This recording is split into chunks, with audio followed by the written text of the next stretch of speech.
अप्रैल 2025 PP intra party इंतखाबात, बिलावल भुट्टो 4 साल के लिए चेयरमैन मुंतखब। Intra party election, Chaudhry Shujaat Pakistan Muslim League के मरकजी सदर मुंतखब। असल में जो सियासी जमातें ना बदकिस्मती से जागीरों और फैक्ट्रियों की तरह चल रही हैं। जो एक साइड साहब हैं वो मालिक हैं और बाकी सब उनके कारिंदे हैं। जमहूरियत हमारी सियासी जमातों के अंदर मौजूद नहीं है, ये एक अटल हकीकत है। हम सारे कहते हैं कि हमारा इंतखाबी निज़ाम क्यों ख़राब है। बुनियादी वजह यही है कि सियासी जमातें लिमिटेड कंपनियां बन गई हैं, सिवाय एक जमात इस्लामी के। अच्छा, उसका इलेक्शन शफाफ भी होता है लेकिन वो पब्लिक नहीं मानती। बदकिस्मती यह है कि हमारे जो सियासी क़यादत है वो जो इस्टेब्लिशमेंट है उससे जमहूरियत डिमांड करते हैं, लेकिन अपनी पार्टी के अंदर जमहूरियत कायम करने के लिए तैयार नहीं है। ये सारे के सारे सब कुछ घर में रखने के कायल हैं, और जब घर के बालग मर्द ख़त्म हो जाते हैं तो फिर किसी और तरफ देखते हैं। जब तक आप अपनी पार्टी के अंदर जमहूरियत में लेके आएंगे, आपको कोई शख्स, कोई भी इदारा आपको जमहूरियत देगा नहीं। अगर आप उनसे जमहूरियत लेना चाहते हैं तो पहले आपको अपनी पार्टी को जमहूरियत देनी होगी। अप्रैल 2025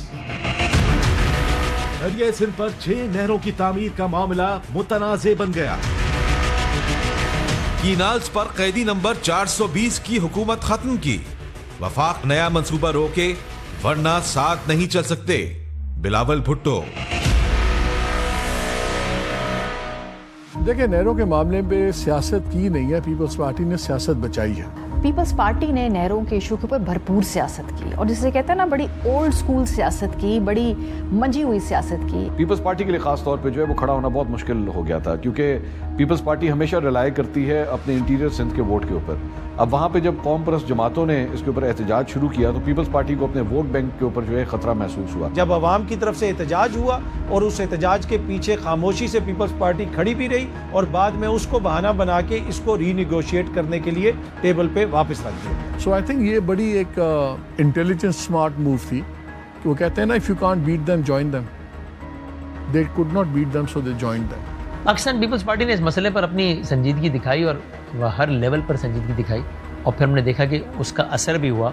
यानी ये कुछ उन मसाइल में से एक है कि जिसमें पीपल्स पार्टी बहुत ज़्यादा लचक नहीं दिखा सकती, अपना वोट बैंक भी मुतासर होता है, और उनका अपना एक मौके पर अपनी एक राय भी है। सो अब अगर ऐसा कोई मामला आता है, इसको पीपल्स पार्टी कितना टफ टाइम दे पाएगी, ये एक दिलचस्प मामला है।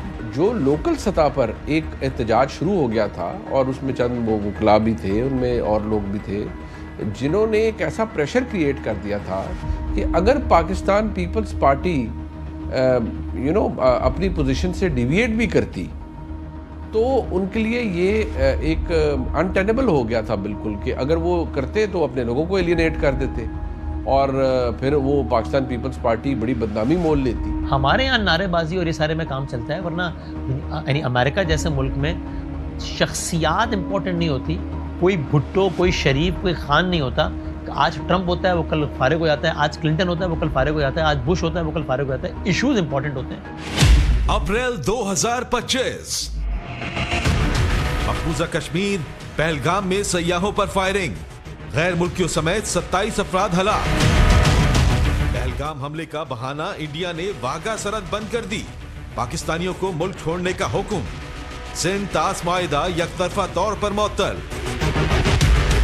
भारत ने हमला किया तो खुली जंग होगी, वजीर दिफा।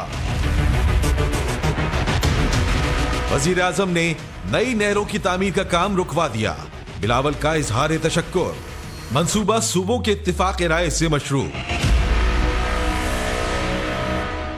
पाकिस्तान पीपल्स पार्टी ने इस हवाले से जो मौक़िफ़ है उन्होंने इसके ऊपर बिल्कुल सियासी तौर पर इसकी अहमियत को समझा और हुकूमत पर दबाव डाला, और मैंने ये चीज़ प्रिडिक्ट की थी कि ये टेक्टिकल रिट्रीट करना पड़ेगा हुकूमत को।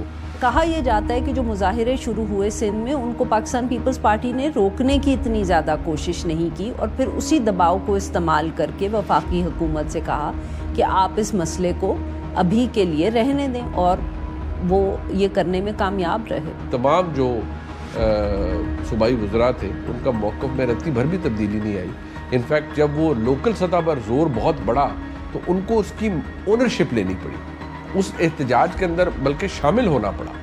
और वफाकी हुकूमत को बाकायदा तौर पर आंखें निकालनी पड़ी। अगर कोई ये समझता है कि ये प्रोसेस जो है वो अभी के लिए बंद हो चुका है, मेरा ख्याल में टेम्प्रेरी तौर पे जो है इसको हॉल्ट किया गया है। मेरे ख्याल में जिस दिन पाकिस्तान पीपल्स पार्टी अगर किसी प्रॉब्लम में आई तो शायद ये मंसूबा जो है वो दोबारा एक्टिवेट कर दिया जाए।